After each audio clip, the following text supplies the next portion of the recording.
Perfecto. Pues nada, Borja, encantado.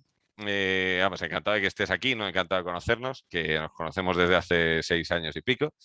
Y bueno, pues aunque ya hemos hablado alguna vez de COVID, porque lo tuvimos en el caso en el primer caso que hicimos nosotros, y luego también yo creo de Borja os he hablado en algún momento como emprendedor o de COVID, pues bueno, eso, comentar que Borja es ingeniero.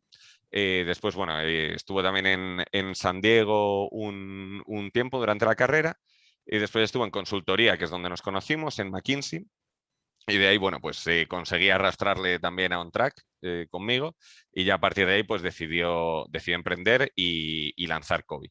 Y justo pues eso, de lo que más quiero que nos hable sobre todo de esos inicios de Kobe y de las fases que ha habido desde entonces. De todas formas, para nada, vamos, menos aún que en otras que hayamos podido tener, quiero monopolizar el hablar yo, entre otras cosas porque las respuestas me las sé generalmente a las preguntas sobre el origen de Kobe y sobre Borja. Entonces, pues en ese lado, más que en ninguna otra, por favor, vamos, encantados de que seáis vosotros los que hagáis las preguntas y que la conversación vaya por donde tenga que ir. Yo, bueno, sobre todo, y ya recalcaros al principio, a mí Borja, vamos, yo le admiro un montón, aparte de ser amigos personales, en parte somos amigos personales porque le admiro un montón. Creo que se puede aprender un montón de él, creo que tiene una actitud con tema empresarial y de montar negocios admirable y capacidad de trabajo increíble. Y bueno, o sea que yo por eso no desaprovecharía oportunidad para cualquier cosa que además os va a contestar siempre muy cercano.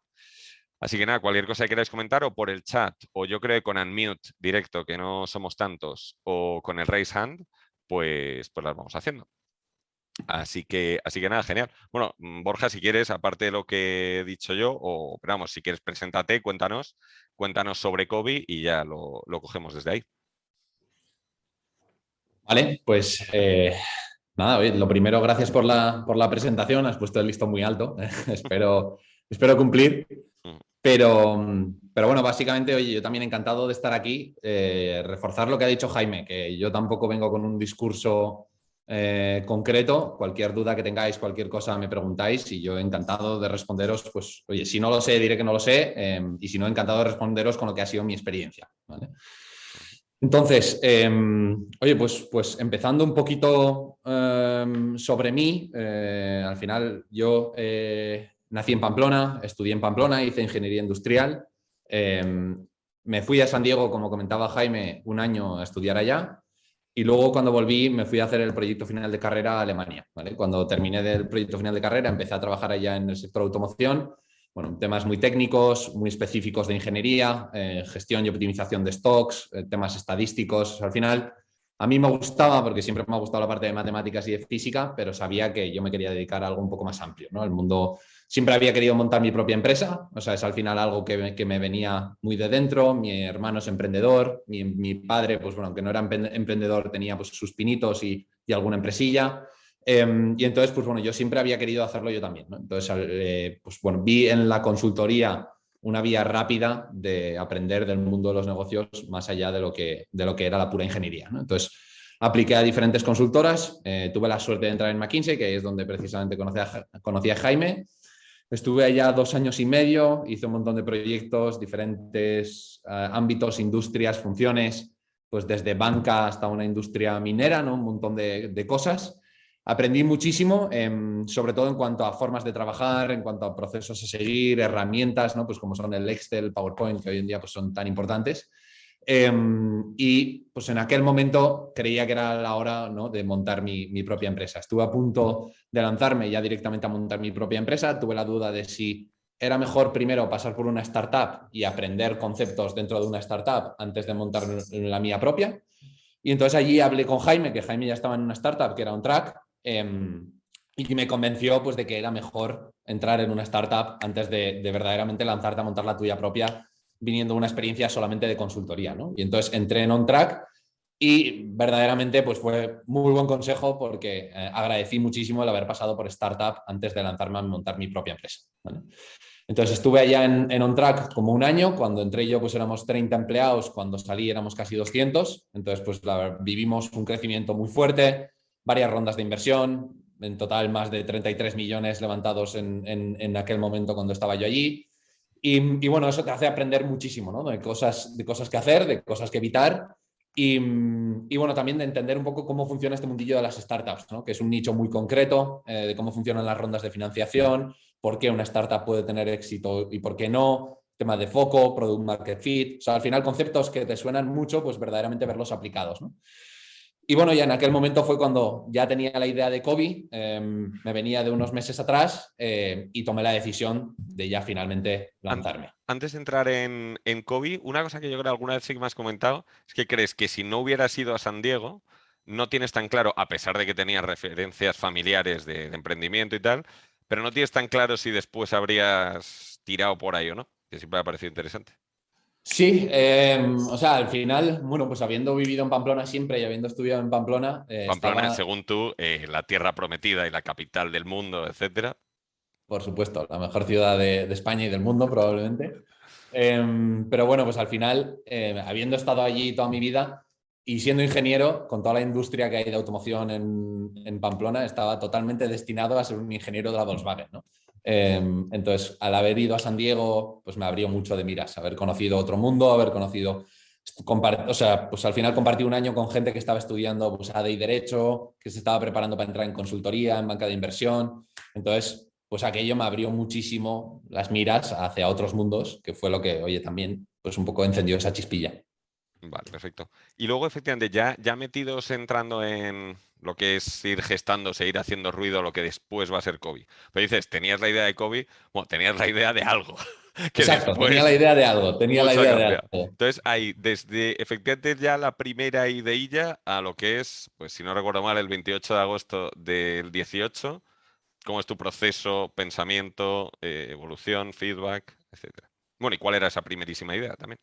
Sí, o sea, al final, la primera idea, o sea, al final, yo lo cuento esto de la siguiente forma, ¿no? Que al fin, oye, yo pasas de una empresa como es McKinsey, ¿no? Al final, consultoría, que tienes un salario, pero luego tienes un montón de extras adicionales, adicionales a tu salario, pues como puede ser, oye, tienes temas de taxis pagados, las comidas pagadas, un seguro médico buenísimo, y pasas de repente a una startup y pasas a tener, oye, un salario, pero dejas de tener muchas otras cosas, ¿no? Entonces ahí se enciende un poco la chispa de decir, oye, mi compensación va un poco más allá de lo que es puramente un salario, ¿no? Hay cosas extra.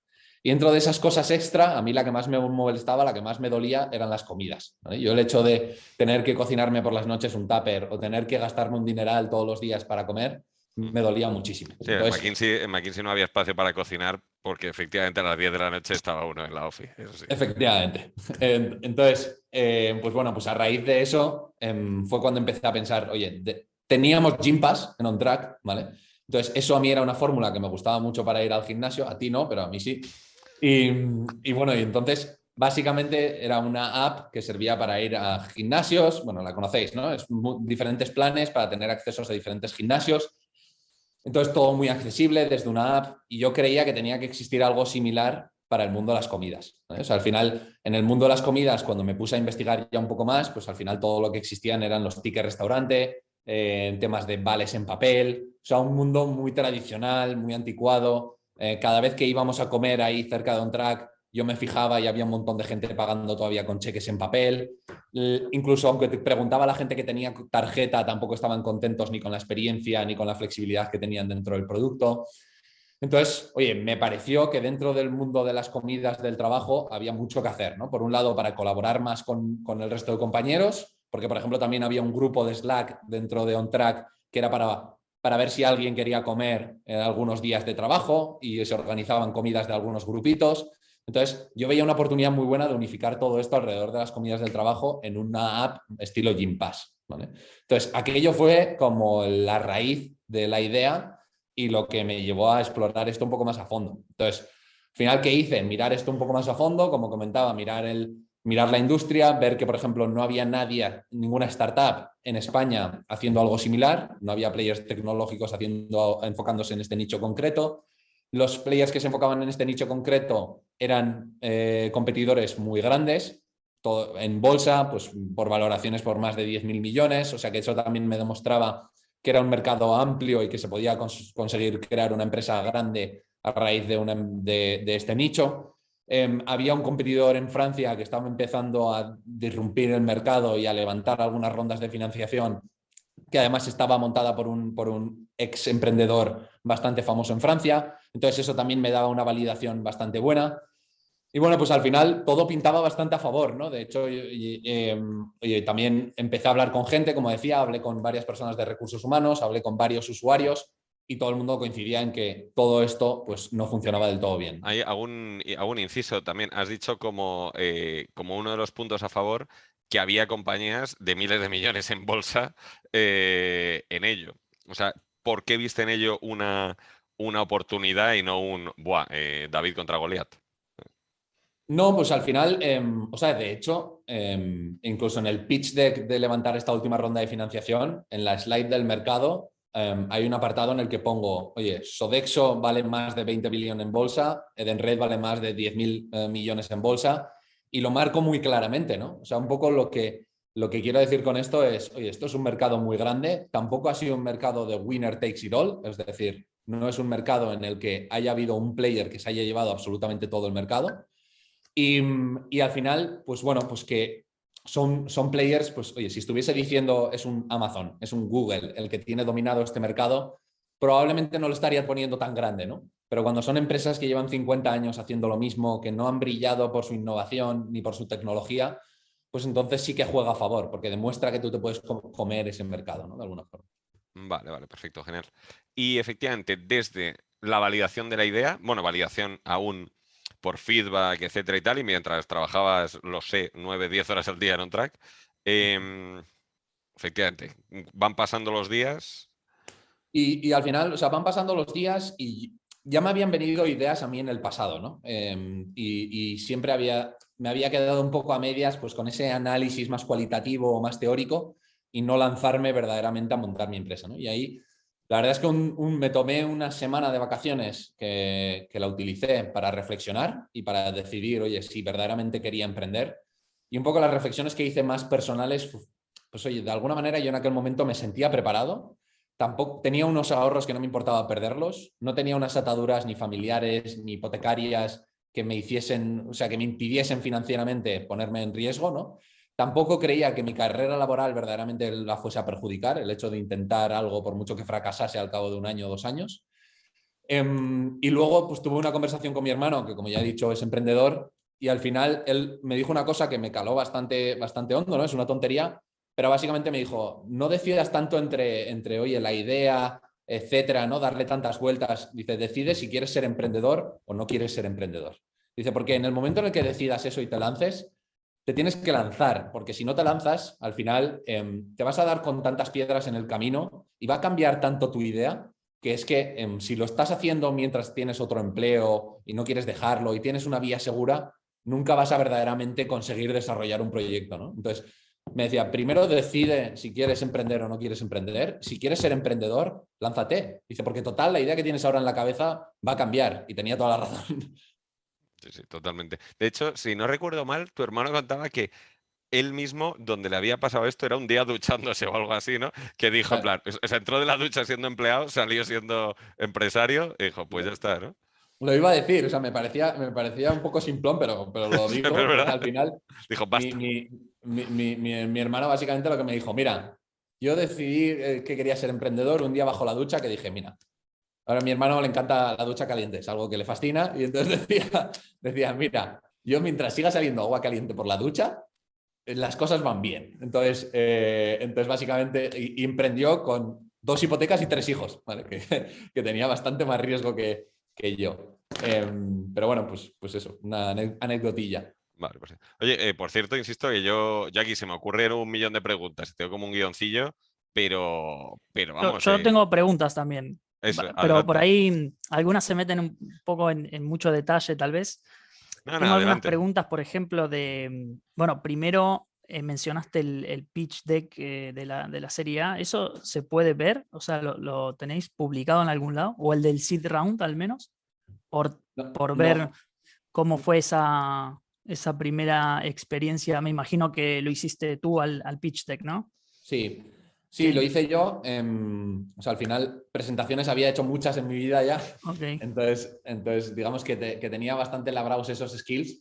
Es verdad que cambia muchísimo de mi primer pitch deck al último, ¿vale? Y sorprendentemente, en el primero es muchísimo más descriptivo, con muchísimo más texto, explicando muchísimo más la idea, muchísimo más lo que quería hacer.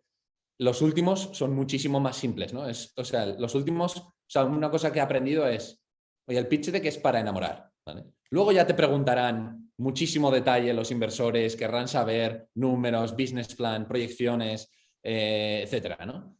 Pero el pitch deck es para que te entre por los ojos. Un inversor lo va a leer le va a dedicar 1 minuto y medio, ¿vale? Entonces es para enamorar. Entonces, eso sí que ha habido un cambio muy fuerte en mi pitch deck desde el primero, que era, ya te digo, o sea, lo podías coger y básicamente montar la empresa mirando ese pitch deck, ¿vale? Porque te explicaba todo. La definición de producto casi, ¿no? Efectivamente.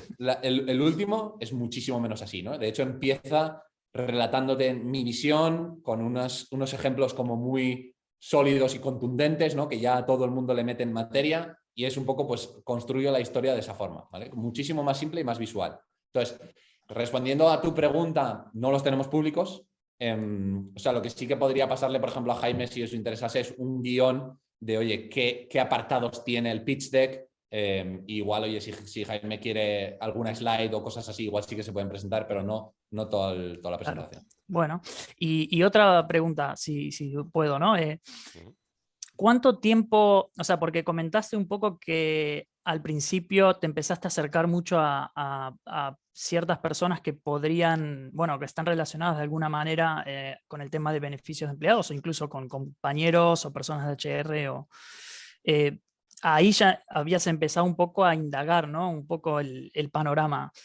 Pero a medida que cuando tomaste la decisión de decir voy a dejar el trabajo, me voy a dedicar a esto, ¿cuánto tiempo o cuánto esfuerzo mental y tiempo a lo mejor dedicaste a, cuánto profundizaste en entender qué es lo que hacía falta hasta empezar a desarrollar el producto? ¿Cómo fue ese, a lo mejor ese salto de que está en tu cabeza hasta que llegó a algo? Obviamente resumido, ¿no? Todo eso me imagino que es una experiencia larga y dura, ¿no? Sí, no, pero es muy buena pregunta, porque de hecho, una de las cosas que unas cosas que aprendí que me sirvió muchísimo el haber pasado por una startup como fue OnTrack antes de montar la mía propia, fue entender la importancia de MVP, de testar, del Lean Startup. Entonces, sabía que lo que no tenía que hacer era encerrarme en mi casa, después de haber hablado con 4 personas, desarrollar como mi proyecto en documentos, describir mi producto durante 3 meses, intentar contratar a una agencia de desarrollo, desarrollarlo y lanzarlo al cabo de 5 meses. ¿Vale? De hecho, si lo hubiese hecho, nos lo hubiésemos pegado, hubiese perdido mis ahorros y ahora probablemente estaría trabajando en algún otro sitio, ¿no? Entonces, ¿cuánto tiempo le dediqué? Bastante poco. Es decir, cuando validé, oye, aquí hay unos pain points muy claros, aquí hay un mercado muy interesante, aquí hay otros competidores tecnológicos en otros mercados que están haciendo cosas relevantes. O sea, un poco cuando marqué todos esos checkpoints, yo me lancé, ¿vale? Y me lancé y ahí fue cuando empezó todo, ¿vale? Un 28 de agosto, como comentaba Jaime, de 2018, fue mi primer día de emprendedor, yo solo en un coworking. Y básicamente, pues ya ahí fue cuando empecé a decir, vale, voy a hablar con todas las personas de recursos humanos que yo conozca y que pueda. Voy a hablar con todos los emprendedores que yo conozca y que pueda, para que me cuenten su experiencia y su proceso y cómo fue y qué han hecho ellos. Y al final, o sea, mis primeros 2 meses fueron todos los días hablar con gente. Todos ellos. O sea, al final, además, hablas con uno y te pone en contacto con otro, hablas con uno y te dice, ostras, pues tengo un amigo que justamente hace catering para empresas y seguro que te puede contar un poco su experiencia y qué es lo que ha visto y cómo funciona el ticket restaurant para ellos como medio de pago, etcétera, etcétera, ¿no? Vas enganchando muchísimo y ahí fue cuando empecé a básicamente, oye, aterrizar esos pain points que yo había identificado, aterrizarlos muchísimo mejor, ¿vale? Y luego lo que hicimos fue, ahora cuento un poco la parte de desarrollo de producto y de tecnología, porque ahí fue cuando se unió Daniel al proyecto, ¿vale? Pero un poco lo que hicimos juntos fue, oye, demostrar 2 hipótesis. Seleccionamos 2 hipótesis y dijimos, vamos a ver qué es lo más simple y lo más tonto que podamos sacar al mercado para que podamos demostrar que estas dos hipótesis son correctas. Y desarrollamos un producto hiper simple para demostrar que esas dos hipótesis, que no estábamos locos, que esas dos hipótesis se cumplían. ¿Vale? Entonces, entrando un poco más en esa parte, o sea, yo una cosa que tenía clarísima es que de tecnología no sabía nada, ¿vale? Y que mi producto era tecnológico. Entonces, una de las primeras cosas que tenía que hacer era encontrar un cofundador que fuese alguien tecnológico que liderase toda la parte tecnológica, ¿vale? Entonces, a mí me recomendaron hablar con una persona, que en este caso es Dani, que es mi cofundador y el CTO de la compañía. Me lo recomendó el VP de ingeniería de OnTrack, ¿vale? De la startup en la que había estado yo. Me dijo, oye, tienes que hablar con él, es verdaderamente alguien que yo considero con mucho talento, además está en un proyecto que no está contento, etc. Quedamos a tomar cervezas 4 o 5 días, yo le conté mi visión, mi proyecto, lo que quería montar, le encajó muchísimo, él me contó su visión de cómo hacer producto tecnológico, que también me encajaba mucho y me resonaba mucho con mis pensamientos, y decidió unirse al proyecto, ¿vale? Esto fue cuestión de, desde que yo me lancé, cuestión de 20 días hasta que Dani estaba ya unido al proyecto, ¿vale? Y entonces, como os decía, nos dedicamos, o sea, básicamente yo me dediqué a conseguir 4 empresas con las que lanzar este piloto y Dani se dedicó a construir un MVP para testar esas dos hipótesis con estas 4 empresas, ¿vale? Fíjate en qué consistía el MVP, que ni montamos una tarjeta, ni medios de pago, ni nada. O sea, al final era una app que solamente tenía la posibilidad de sacar fotos y con esas fotos te íbamos diciendo, y eran fotos que sacabas a los tickets de comida y nosotros te íbamos pasando esos tickets de comida por nómina, ¿vale? Entonces te íbamos diciendo cuánto ibas ahorrando fiscalmente conforme tú ibas consumiendo. Igual que funciona un ticket restaurante, pero de una manera mucho más flexible y con una visibilidad digital de cuánto ibas ahorrando por comida, ¿vale? Aquí, Entonces, inciso, por cierto, este sí que es típico ejemplo de autómata que de buena startup. Es decir, aquí preguntaba mucha gente, ¿y tienen un OCR que lee los tickets y los automatiza y tal, no sé qué? Y digo, sí, digo, los lunes, los miércoles y los viernes es Dani y los martes y los jueves es Borja, porque era algo así. Digo, ese es el OCR. Luego, efectivamente, porque si hubieran tenido que inventar uno, lo que decía antes Borja, se dejan la pasta, lo desarrollan, tal, no sé qué, en una idea que luego duró 6 meses o algo así. Entonces, ahí efectivamente, oye, pues empezar cutre, empezar barato. Totalmente. De hecho, el piloto lo lanzamos en enero y en abril ya teníamos tarjetas. O sea, que hubiese durado 3 meses y algo, 4. Y como dice Jaime, o sea, Dani aquí siempre bromea que teníamos el OCR más inteligente del mercado, ¿eh? Porque se llamaba Daniel y Borja. Entonces, nosotros mirábamos cada una de las fotos de los tickets y mirábamos dónde habían comido esa persona. Había algunos tickets hechos a mano y los procesábamos nosotros Sí, a manito. el cabrón de Borja amenazaba con escribir a mi mujer cada vez que yo iba al burger y estas cosas y tal. Esto ha ocurrido, efectivamente. Sí, sí. Cuando Jaime luego teníamos que ir a cenar por ahí, le decía a su mujer que comía ensalada todos los días y yo veía los tickets del Burger King y de McDonald's pasando de Jaime. Pero bueno.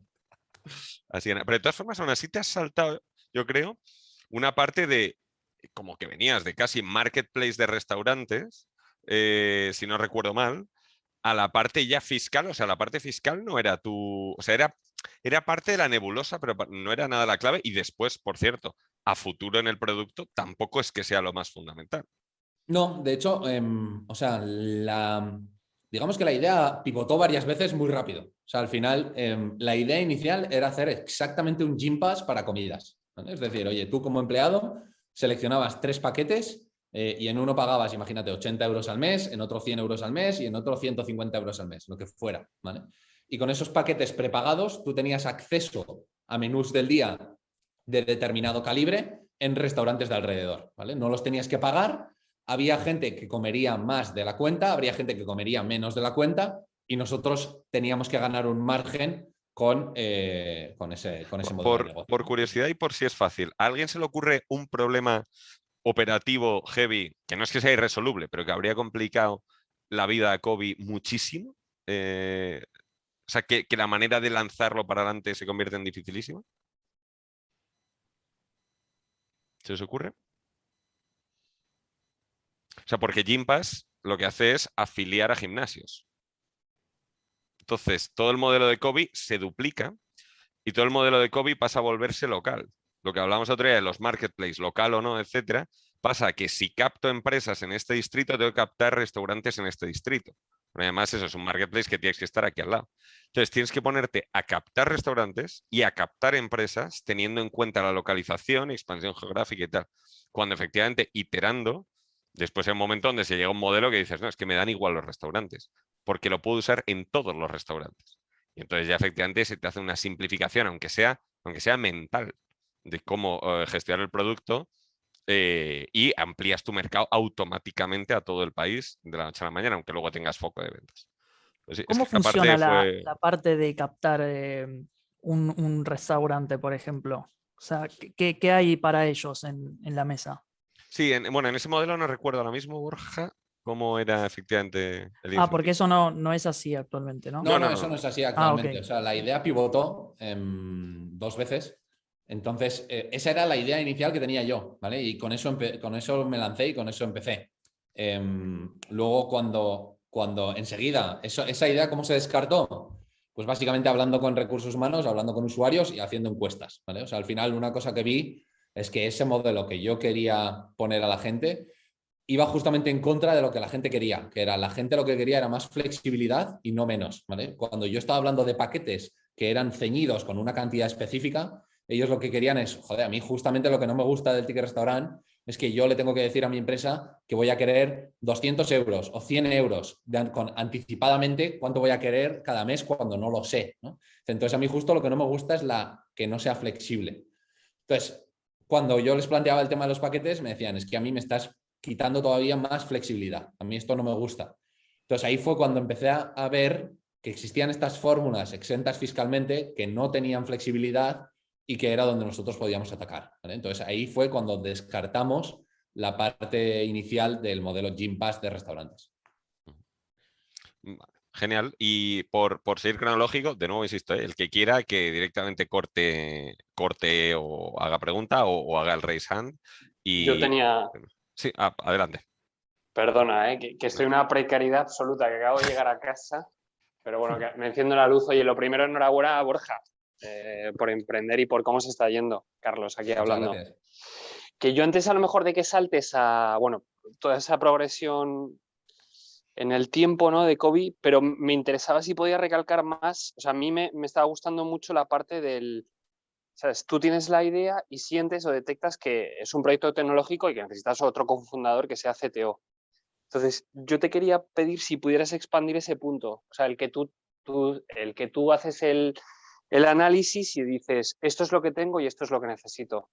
Entonces, no sé si puedes hablar a lo mejor de, ¿sabes? No sé, capital, cómo lo planteaste, ¿sabes? Con el MVP, pero si te podrías profundizar un poco, sobre todo para aquellos a lo mejor que tenemos curiosidad o con ganas de emprender, Sí. ese proceso de análisis, el qué yo tengo y qué es lo que me falta. Vale, a ver, Gracias. te contesto a lo que he entendido que te refieres. Me dices si no contesto exactamente a tu pregunta. Pero básicamente, o sea, yo primero hice un análisis de, oye, ¿qué es lo que necesito? Oye, sabía que iba a montar un proyecto B2B, entonces necesitaría hacer ventas a empresa y por lo tanto un equipo de ventas. Necesitaría marketing B2B, pero que sé que el marketing B2B, oye, lleva tiempo y no es como montar Globo, que necesitas hacer unas inversiones de marketing probablemente iniciales muchísimo más fuertes, sino que sabía que el marketing B2B es algo que llega un poco más con el tiempo, ¿no? Sabía que necesitaría, pues, finanzas, recursos humanos, tecnología, producto, pero de todos estos departamentos que yo sabía que iba a necesitar con el tiempo, yo sabía que podía cubrir más o menos bien, ¿vale? O por lo menos cubrir todos, excepto uno, que era tecnología, ¿vale? Entonces, yo tecnología no podía ponerme a desarrollar código porque no sé. Yo podía hacer marketing más o menos, yo podía hacer ventas más o menos, yo podía llevar las finanzas y la facturación más o menos, ¿no? Entonces, pues lo que tenía clarísimo es que necesitaba un cofundador tecnológico, ¿vale? Eso fue un poco un análisis muy simple de saber qué pata necesitaba yo dentro de cofundar una empresa, ¿no? También, o sea, al final, aquí hay un análisis muy personal de decir, oye, hay gente que, por ejemplo, no se siente cómodo sin tener un sparring partner. O sea, emprender es muy solitario, ¿vale? Y el rol del CEO es súper solitario. Entonces, hay gente que no se siente nada cómoda sin tener un sparring partner con el que poder emprender y con el que poder irse jodido a la cama, ¿vale? Porque te vas muchas veces así. Entonces hay gente que dice, no, yo voy a emprender con un co-CEO, ¿vale? Yo voy a montar la empresa con alguien que tenga un perfil similar a mí o con un COO, me da igual, que muchas veces la repartición del título es un poco lo de menos, y vamos hombro con hombro, ¿vale? O hay gente que puede decir, no, yo, mira, necesito eso, pero además un cofundador tecnológico, entonces vamos a ser 3. Necesito un co-CEO y necesito también alguien que me complemente la parte tecnológica. Entonces, digamos que ese análisis creo que es muy propio de cada uno de vosotros, ¿no? Y luego la parte de necesidad de recursos, sobre todo recursos financieros, o sea, pues al final, siéndote sincero, hicimos un análisis muy tonto que de hecho me ayudó Jaime, pues oye, con cuánto podía empezar yo y lanzar este proyecto, ¿vale? Entonces, básicamente lo que hicimos fue, oye, voy a levantar una pequeña ronda de capital para que me ayude a lanzar esto inicialmente, ¿no? Yo, como decía, contaba con unos ahorrillos, Dani también estaba dispuesto a invertir en el proyecto y mi hermano también quería invertir en el proyecto, ¿vale? Entonces, entre los 3 hicimos una ronda inicial de 45.000 euros, creo que fue, y con eso fue con lo que empezamos a desarrollar ese primer producto y esos primeros meses, ¿vale? Que esos primeros meses pues ni estuvimos cobrando ni nada, ¿vale? De hecho, de esos 45.000 euros que levantamos hasta la siguiente ronda, nos sobraron 30.000, creo que fue, o algo así, ¿vale? O sea que no, la verdad es que no invertimos tanto capital. O sea, una de las cosas que también me llevé grata sorpresa es de que yo creía que aquí hacía falta una inversión bestial, que iba a perder todos mis ahorros, y luego me di cuenta de que no, de que al final, o sea, si verdaderamente tienes una idea buena, lo haces bien, demuestras las hipótesis como tienes que hacerlo, el mercado está muy hambriento de proyectos buenos en los que invertir, ¿no? Entonces el capital pues nos llegó, tuvimos también suerte, ¿no? En ese sentido, pero nos llegó y no requerimos tanta inversión de capital propia nuestra, ¿vale? Vale, genial. ¿Hay alguna otra que surja ya? ¿Vale? Si no, seguimos un poco cronológicos. Ahí efectivamente entran Angels, entra el desarrollo de Do It Easy, que has comentado. Y cómo llegas cómo llegas o cómo presentas, cómo te presentas ante la primera ronda ya con fondos, ante la SID. Entonces, ante la primera ronda, básicamente llevamos lo que comentaba, ¿no? Oye, hemos lanzado esto con 4 empresas. De hecho, voy a ir un paso anterior, ¿no? O sea, al final, nosotros, después de ese dinero inicial que habíamos puesto nosotros, queríamos complementarlo un poco más con Business Angels, ¿vale? Entonces empezamos a hablar con muchos Business Angels. Básicamente lo que hice yo fue, oye, ¿cuáles son los Business Angels más famosos de toda España? ¿Vale? Les agregué a todos por LinkedIn, les escribí puerta fría, busqué contactos que les pudiesen conocer y así fue como, oye, con algunos conseguí reunirme y con otros no, ¿vale? Entonces, al final, ¿qué pasó? Empecé a hablar con todos ellos y ellos fueron los que me empezaron a presentar a fondos, ¿vale? Que yo no tenía intención de pasar al Venture Capital todavía, pero me presentaron a fondos, empecé a hablar con fondos y muy naturalmente al final la conversación se produjo mucho más con fondos que con Business Angels, ¿vale? O sea, esa ronda que iba a haber de Business Angels, de hecho tuve algunos compromisos de algunos Business Angels que al final les tuve que decir, oye, mira, al final no puedes invertir porque han llegado fondos que quieren llevarse la ronda, ¿vale? O sea, se convirtió en una ronda de VCs. Y para ir a los VCs, pues oye, al final, ¿con qué fuimos? Oye, habíamos lanzado nuestro MVP, habíamos hecho 4 pilotos con 4 empresas, teníamos pues unos 200 usuarios y demostramos unas hipótesis muy claras, ¿no? Que es, oye, podemos aumentar el uso y podemos aumentar la satisfacción dentro de su producto de comidas como beneficio social para empleados, ¿vale? Y una vez que demostramos esas métricas y armamos un deck, un investor pitch y un business plan, pues con eso me fui a hablar con fondos, ¿vale? Y entonces, hablando con fondos, o sea, al final, una cosa que yo también siempre lo he dicho, ¿no? Hablar con fondos ayuda muchísimo. Son los que muchas veces están más enterados del mercado, más enterados de cuáles son las categorías que están hot y que están funcionando bien, te dan feedback súper valioso. Entonces, un poco hablando con esos fondos fue cuando nos dimos cuenta de que entre hablar con esos fondos y haber hablado con recursos humanos y recibir su feedback, que tenía más sentido plantear una plataforma multibeneficios que un vertical muy concreto solo de comidas, ¿vale? Entonces ahí fue cuando empezó a cuajarse la idea de Cobee y que fuésemos más una plataforma multibeneficio y no solamente un beneficio de comidas, ¿vale? Porque al final, oye, cuando los fondos te van haciendo challenge, oye, el mercado solo de comidas igual no es tan grande que si hicieses otros beneficios. Oye, si haciendo solo comidas igual no eres una fintech, si haces más beneficios igual eres una fintech que es mucho más atractivo, etcétera, etcétera, ¿no? Entonces te van dando un feedback que hay cosas un poco más fluffy, otras menos, pero que sí que te ayudan un poco a estructurar en tu cabeza esas ideas, ¿no? Y al final, pues terminé levantando la ronda con Do It Easy, pero teniendo ya claro el nombre de la empresa que íbamos a cambiar y el modelo iba a ser completamente diferente, ¿no? O sea, de hecho hubo un momento levantando la ronda que dije, joder, ya estoy a medias de esto, ya no sé si cambiar el deck, no cambiarlo, y al final dije, mira, patada para adelante, conseguir el dinero y luego ya hago el cambio, ¿no? Y eso es lo que hice. O sea, al final levantamos la financiación, que fueron 400.000 euros, y hicimos el cambio inmediatamente después, ya a otro modelo de negocio. Que por cierto, modo trivial, Teresa, ¿por qué Cobee se llama Cobee? ¿Qué significa? Me lo contó Borja en su día, pero no me acuerdo. Teresa, Benefits, employees, compensation, algo, benefits for employees, puede ser. Borja, Va no por me ahí. haces, perdón. más o menos. Era Company Benefits for Employees, ¿no, Borja? Sí, Pues exacto. eso. Vale, genial. ¿Y por qué elegiste los fondos que cogiste? ¿O tuviste opción de elegir? ¿O qué te gustó o qué no? Pues mira, siendo totalmente honesto, no tuve dónde elegir.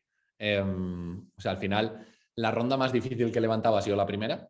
Y ya digo, o sea, bueno, miento, hubo un fondo que sí que tuve para elegir, que al final no lo elegí porque nos tiraba la valoración para abajo, y nosotros queríamos una valoración un poquito más alta y al final pues ese fondo se cayó y pude elegir meter a otro en vez de ese, pero levantamos con 4 fondos, ¿vale? O sea, al final nosotros hubiésemos preferido que hubiese habido solo un fondo y un fondo de muchísimo reconocimiento invirtiendo en nuestra ronda y llevándose toda la ronda. La realidad es que, oye, al final tuvieron que ser 4 fondos que de alguna manera no tenían el convencimiento absoluto y dijeron, oye, mira, pues nos conocemos entre los 4, estaban todos un poco en duda y al final cayó uno y cayeron todos, ¿vale? Que esto también pasa muchas veces.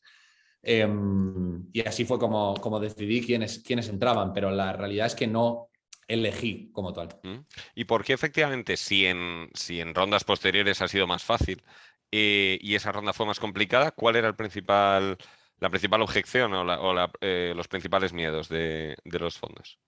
Pues, o sea, al final principalmente que no tienes nada, que tienes una idea y que tienes 4 métricas, que sois 2 personas, y entonces es una apuesta difícil, ¿no? O sea, los fondos que invierten en Presid están invirtiendo sobre papel mojado, que es bastante complicado. O sea, luego cuando ya estás en una fase más posterior, tienes clientes a los que pueden hablar, hablan con usuarios, miran tus métricas y tienes muchísimas más métricas.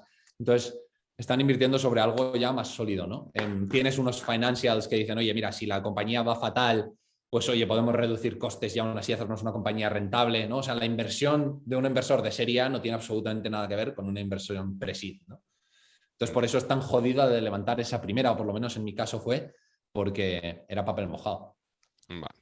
¿Y cómo cambia la vida? O sea, el día que entra ese dinero en el banco hasta la siguiente, ¿cómo cambia la vida? Porque entiendo que ya se convierte en otra peli. Espera, Perdón, Denis, Jaime. Sí, eso es. Sí, no, justo, de hecho, mi pregunta es una anterior a la que acabas de hacer, que es, ¿qué es lo que te lleva en realidad a tomar la decisión de querer levantar capital en un principio?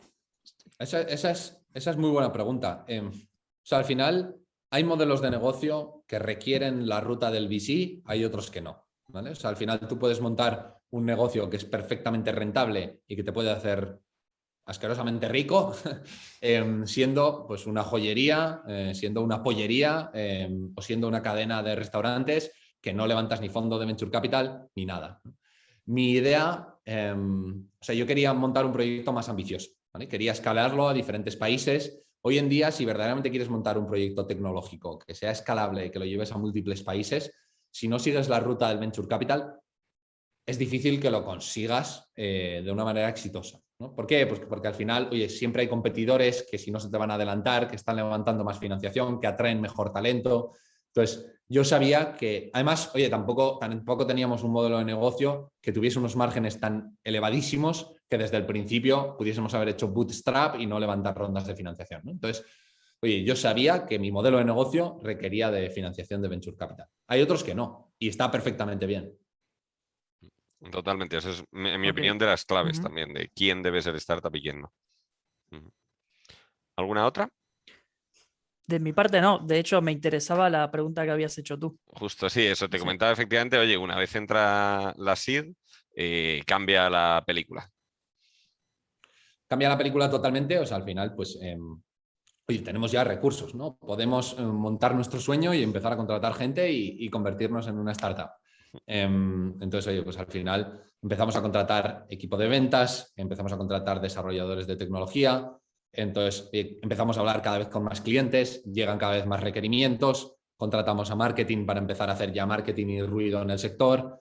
Y entonces, bueno, pues al final ya se empieza a convertir en una rueda que gira por sí sola, ¿no? Porque, o sea, al final contratas gente de ventas y marketing, eso te hace atraer clientes, los clientes tienen requerimientos y como has contratado gente de desarrollo, esos requerimientos los tienes que desarrollar y convertir en producto, empiezan a llegar problemas, entonces tienes que contratar a gente que resuelva esos problemas y que básicamente dé atención al cliente, empieza a llegar momentos de facturación, entonces alguien tiene que hacer la facturación, entonces al final te van llegando esos requerimientos y esas necesidades con el negocio, ¿no? O sea, ya entras en una rueda y todo esto va creciendo, ¿no? Es verdad que tienes que estar siempre, o sea, tienes que tener siempre un pie en el día a día y un pie en la visión y en qué es lo que quieres montar, ¿vale? Porque tienes que estar pensando, oye, ¿cuál es mi visión? ¿Hacia dónde quiero ir? ¿Qué cosas no queremos hacer? ¿No? Que es lo más importante en una startup, es decidir qué no hacer, ¿vale? Entonces, es muy importante ir caminando con esos dos pies.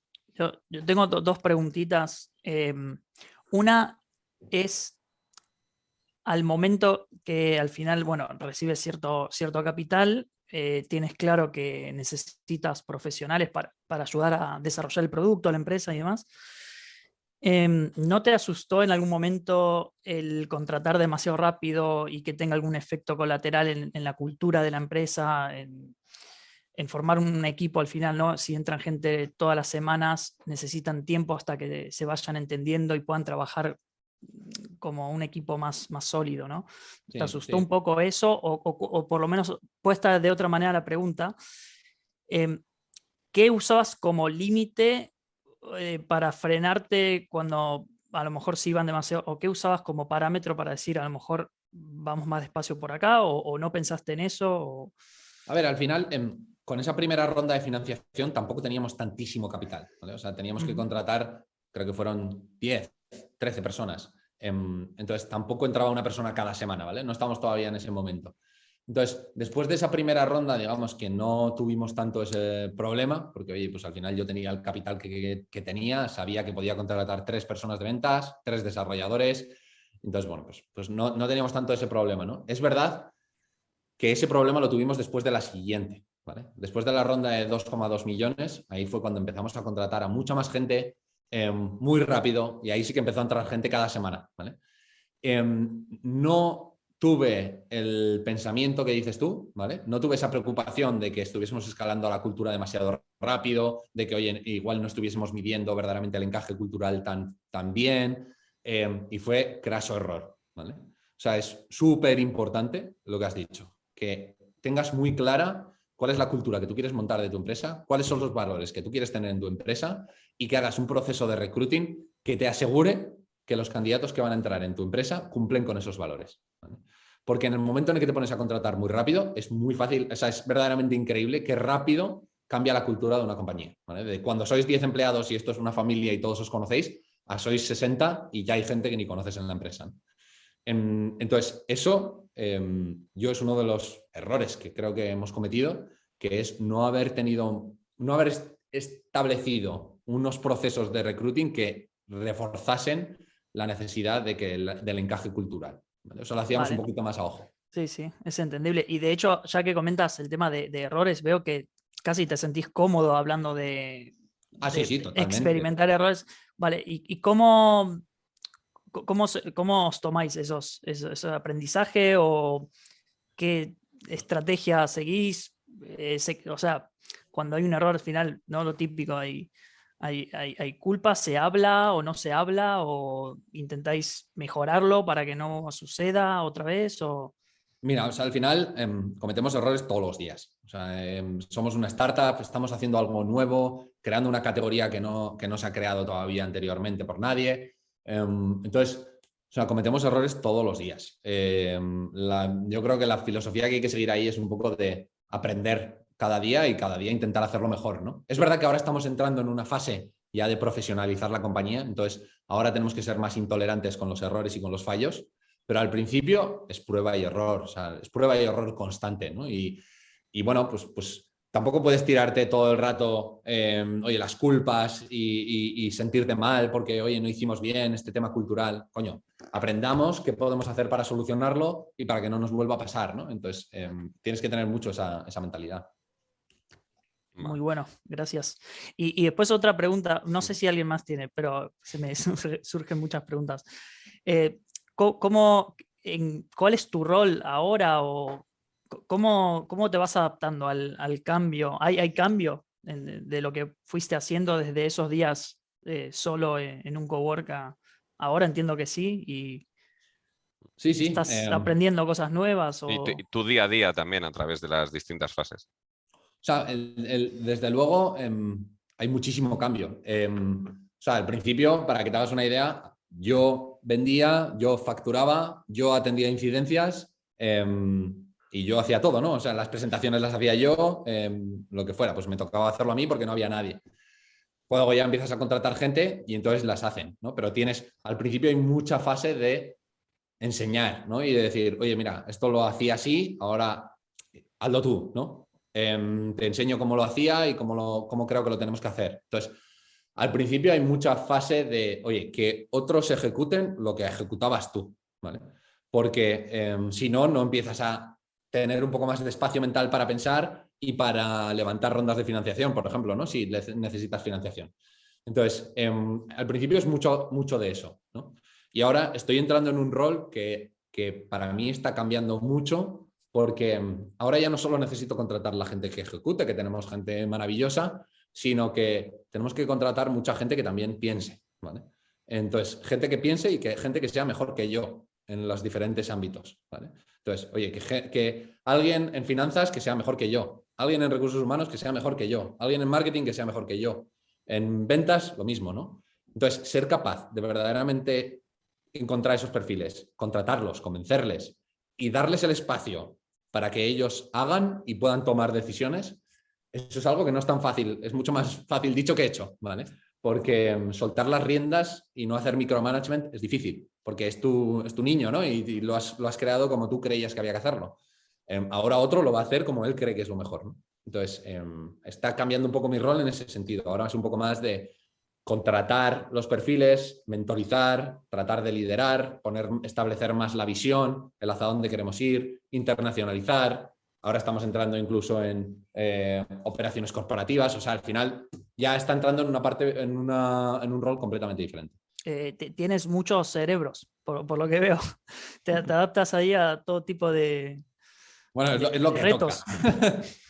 A la fuerza, sí, sí. Y es verdad que justo me ha hecho gracia por las primeras cosas que has dicho, luego ya has dicho internacionalizar y lo de operaciones corporativas, pero eran 100% humanas.